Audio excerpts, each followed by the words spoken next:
Jake Hatch of Locked On Cougars covering all things BYU. The remainder of this schedule: Baylor, Arizona, Oklahoma State, UCF, a really brutal stretch with that Arizona, Oklahoma State, UCF, Utah. Then you get Kansas, Arizona State, and Houston to finish this thing out. Should the rest of the conference be afraid of BYU as title contenders? And maybe not even the rest of the conference, but the way the rest of this schedule plays out. Let's break that down next. Can the Cougars not just go bowling but make some serious noise? Yeah, I think they can. Here's the deal is that you mentioned that stretch. You go Arizona, Oklahoma State, UCF, bye week, and then Utah. That 4-game stretch is really going to determine what I think the whole tenor of what BYU season feels like. If they go out there and lose all 4 of those games, well, suddenly the sheen comes right off of this season, and you're like, wow, well, that kind of died real quick. The other thing is this is a BYU squad that feels like they have got just the whole team bought into what they're doing right now, and I think they're going to compete better against those teams. The good news is you get both Arizona and Oklahoma State at home in back-to-back weeks, and if you can pick off both of those games, then I think the whole just the sound around Provo is like, hey, this team actually is doing something here in the Big 12 and really proving themselves to be a capable team at the Power 4 level. But I just look at this as the history of Kalani Sitake over the past 4 to 5 years is that October has routinely been the weakest month for BYU. So the 3 games in October, Arizona, Oklahoma State, and UCF, that's going to go a long way to determining if BYU is a contender or truly a pretender. Do you trust BYU as a contender yet, or is the sample size of 4 games too small? I still think it's a little bit small. Here's the deal. You can get up for 1 game in the Big 12 against Kansas State and have the crowd behind you and go out there and ride that wave of momentum to the win that they did. It was an impressive win. There's no doubt about that. But remember, last year, BYU was 3-0 to start the season. They were 4-1 at one point. They were 5-2 at one point, Drake. And then what happened? A 5-game losing streak to end the year. BYU fans, I think, are still being very cautious. They're happy that their team's 4-0, and obviously they're ecstatic that they took down a team the caliber of Kansas State.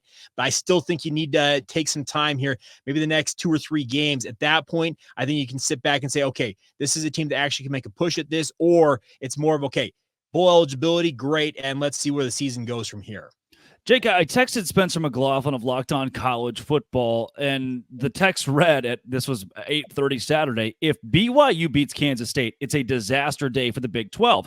Reason being, that's a Big 12 title contender in Kansas State, a school in BYU that many thought wouldn't go to a bowl game. At this point, it's like the movie Santa Claus with Tim Allen. When you kill Santa Claus, you now have to become Santa Claus. If BYU goes 7-5, this loss only hurts the Big 12's odds of getting a team in the at-large for the college football playoff.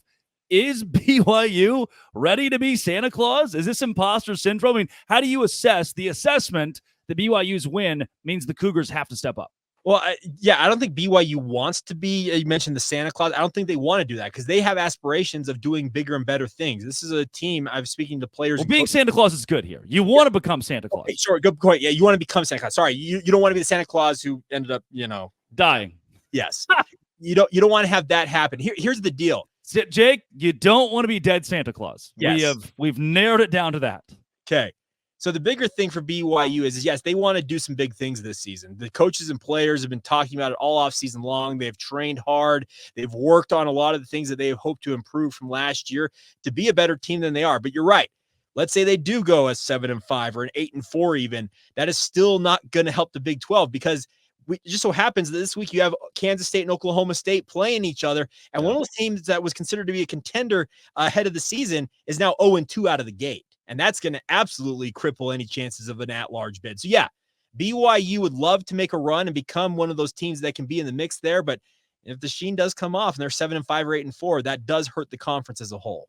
I know we've kind of talked negatively about how good BYU is, but I love the fact that from the emotion of Saturday into Sunday, a lot of the shows, myself included, that you're listening to are so high on BYU. It's good on Tuesday to bring the expectations to a level of, hey, 8-4 is still a really good season, though BYU fans have higher aspirations right now. It makes me start to question, is Kalani Sitake, what is he setting himself up for? Right now, the momentum is very high. If BYU goes 7-5 at this point, has it become a disappointment? Is the energy, like it was last year, 5-2, is the energy so high that now you have to keep it? Otherwise, you're going to disappoint a lot of people.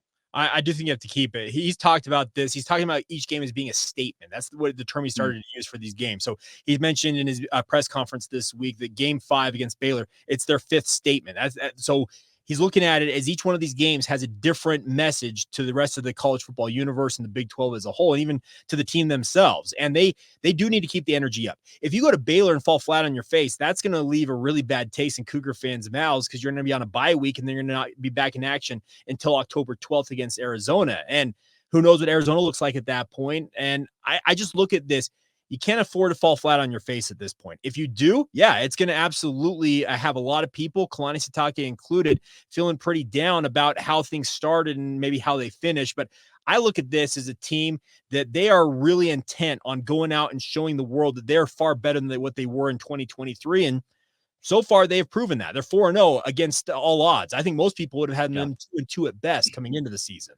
And that's where to maybe make my point a little bit more clear. If BYU had started 2-2, finished 6-6, fans consider that a success. When you start 4-0, you build the idea in fans' heads, we can contend. Yeah. Then you go 6-6, you're looking at a much different 6-6 for the Cougars.